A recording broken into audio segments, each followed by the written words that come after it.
नमस्कार विद्यार्थी मित्रांनो, तुमचं माझ्या YouTube चॅनलमध्ये स्वागत आहे। तर आज आपण इयत्ता 8वीचा तिसरा धडा घातांक व घनमूळ पाहणार आहोत। आपण आतापर्यंत पाहिलं असेल की आपण वर्ग आणि घन कशा प्रकारे काढतो। तर उजळणीसाठी मी तुम्हाला काढून दाखवते। जर आपल्याला 2 चा वर्ग काढायचा असेल तर आपण 2 ला 2 वेळा गुणतो, म्हणून त्याच्या डोक्यावरती 2 हे दिलेले असते। जर आपल्याला 2 चा घन काढायचा असेल तर आपण 2 ला 3 वेळा गुणतो, म्हणून त्याच्या डोक्यावरती 3 दिलेलं असतं। याचा अर्थ आहे की हा त्याचा वर्ग आहे आणि 3 चा अर्थ असतो की हा त्याचा घन आहे। आज आपण घातांक आणि घनमूळ याच मुद्द्याच्या आधारे पाहणार आहोत।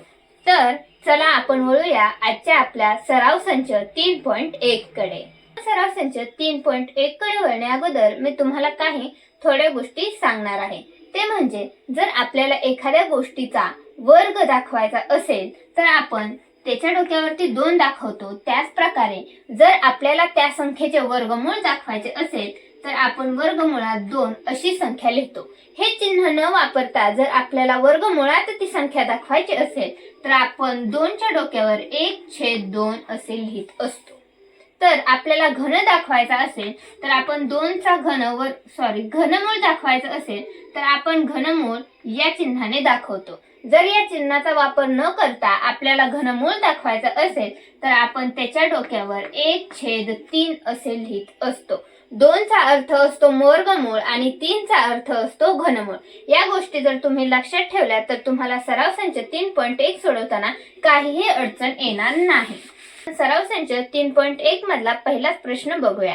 घातांक वापरून पुढील संख्या लिहा। तर आपल्याला घातांक वापरून पुढील संख्या लिहायची आहे। तर बघा, आपल्याला पहिलंच गणित दिलेलं आहे 13 चे 5वे मूळ। तर आपल्याला मूळ काढण्यासाठी सर्वप्रथम आपण बघा की आपल्याला कितीचे मूळ काढायला लावले आहे। आपल्याला संख्या दिली आहे 13। तर उत्तरामध्ये सर्वप्रथम तुम्ही 13 मांडून घ्या आणि आपल्याला सांगितलं आहे तिचे 5वे मूळ। आपण पाहिलं की वर्गमूळ दाखवायचं असेल तर वरती 1 आणि छेदाला आपण 2 लिहितो, म्हणजे तो झाला वर्गमूळ।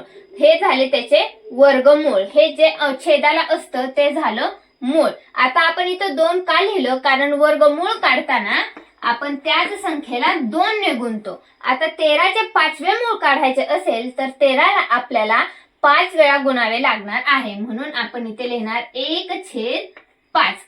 जसं की तुम्हाला सविस्तर समजण्यासाठी मी सांगते की 13 चे 5वे मूळ काढायचे। 13 चे 5वे मूळ काढण्यासाठी आपल्याला 13 ला 5 वेळा गुणावे लागणार आहे। बघा, 1 2 3 4 आणि 5 हे झालं 13 चा गुणाकार 5 वेळा, म्हणजेच याचा अर्थ झाला हे आहे 13 चे 5वे मूळ।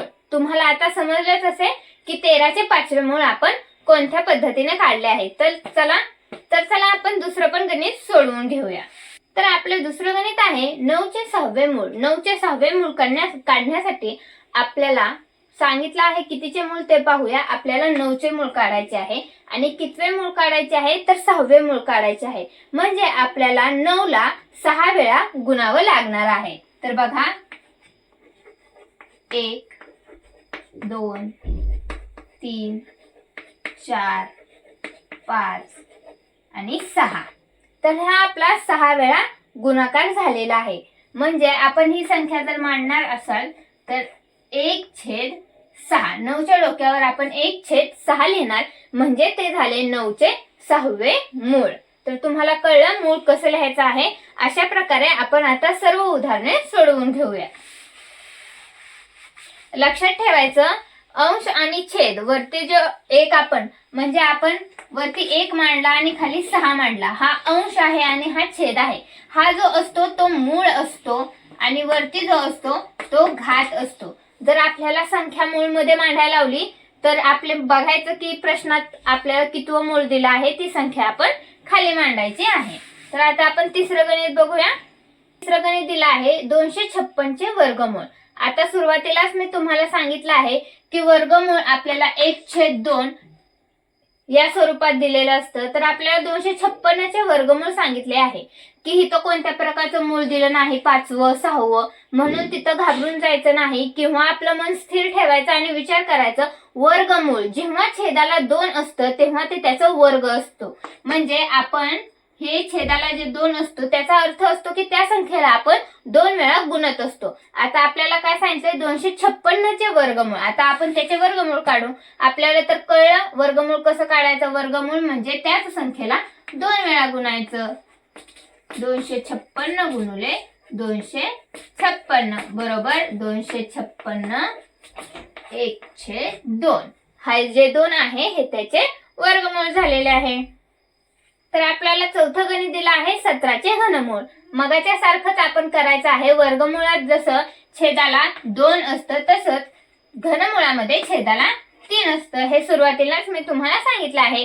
मग आता आपल्याला सांगितलं की 17चे घनमूळ काढा. तर 17चं घनमूळ काढण्यासाठी आपल्याला 17ला 3 वेळा गुणावे लागणार आहे.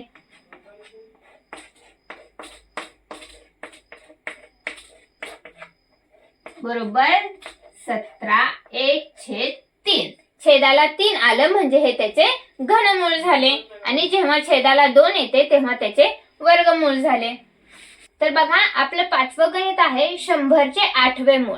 आपल्याला संख्या दिली, आपल्याला कितीचे मूळ काढायचे आहे तर 100चं. आणि कितवं मूळ काढायचंय तर 8वं मूळ काढायचंय. म्हणजे आपल्याला 100ला 8 वेळा गुणावं लागणार आहे तेव्हा आपलं 8वे मूळ निघणार आहे. तर चला उत्तर सोडवून घेऊया. 100 गुणुले 100 असं 8 वेळा करायचं आहे.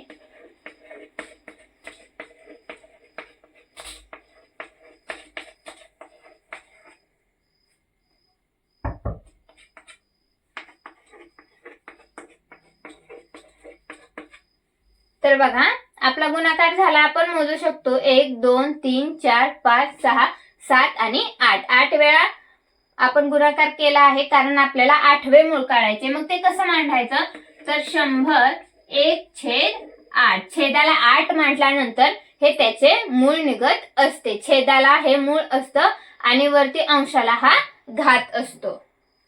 आपलं 6वं गणित आहे 30चे 7वे मूळ काढायचंय. आपल्याला संख्या दिली आहे 30 आणि त्याचं कितवं मूळ काढायचंय तर 7वं. तर आपल्याला 30ला 7 वेळा गुणावं लागणार आहे. 30चा 7 वेळा गुणाकार करायचा.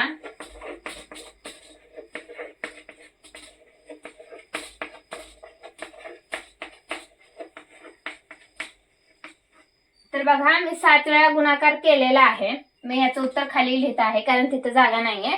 तर बघा 30चे 7वे मूळ आपण 30चा 7 वेळा गुणाकार केला तर आपण त्याचं उत्तर कसं लिहिणार 30च्या डोक्यावर 1/7. 7 का लिहिलं तर आपल्याला 7वे मूळ काढायला सांगितलं होतं आणि जे मूळ असतं ते आपण छेदाला लिहितो आणि आपला छेद 7 का आला तर आपल्याला 7वं मूळ काढायला लावलं होतं म्हणून आपण इथं छेदाला 7 घेतलेलं आहे. तर आपला सराव संच 3.1 मधला पहिला प्रश्न सोडवून झालाय. आता आपण दुसरा प्रश्न सोडवणार आहे. आपला दुसरा प्रश्न आहे खालील घातांकित संख्या कोणत्या संख्येचे कितवे मूळ आहे ते लिहा. आपल्याला काही संख्या दिल्यात आणि त्या आपल्याला अक्षरात लिहायच्यात की त्या संख्येचं कितवं मूळ आहे. तर बघा हे आपलं पहिलं गणित आहे 81 आणि त्याच्या डोक्यावर 1/4 लिहिलं आहे. तर आपल्याला माहित आहे जी छेदाला संख्या असते ते त्याचं मूळ असतं आणि 81चा या संख्येचा छेद इथं 4 आहे म्हणजे हे 81चं चौथं मूळ आहे. उत्तर लिहिणार आहे 81चे चौथे मूळ. तुम्हाला कळलं आपल्याला वरती अंकात दिला आहे तेच आपल्याला खाली अक्षरात लिहायचंय.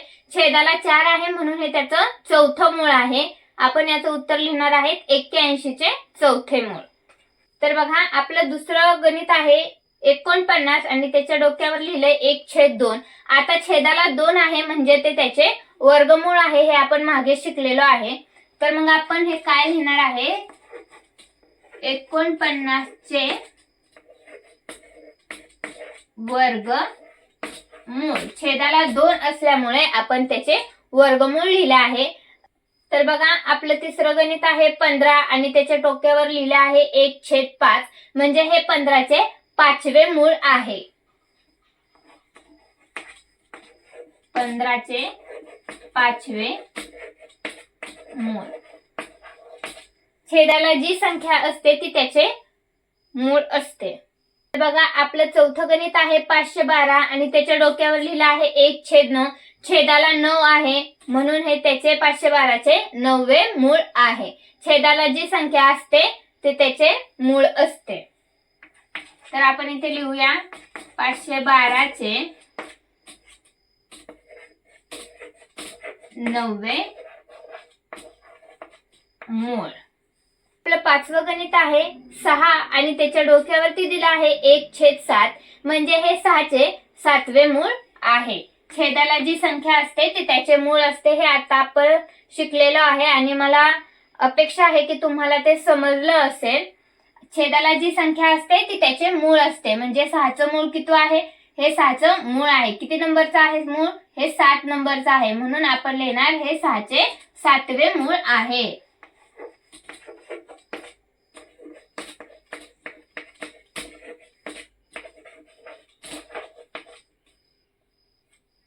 सहाचे 7वे मूळ. तर आपला सराव संच 3.1 इथे संपला आहे. मी अपेक्षा करते की मी शिकवलेलं तुम्हाला सर्व काही समजलं असेल. काही उदाहरणं सोडवण्यासाठी तुम्हाला काही अडचणी आल्या किंवा हा धडा समजण्यासाठी पण तुम्हाला काही अडचणी आल्या असतील तर मला कमेंट बॉक्समध्ये नक्की सांगा.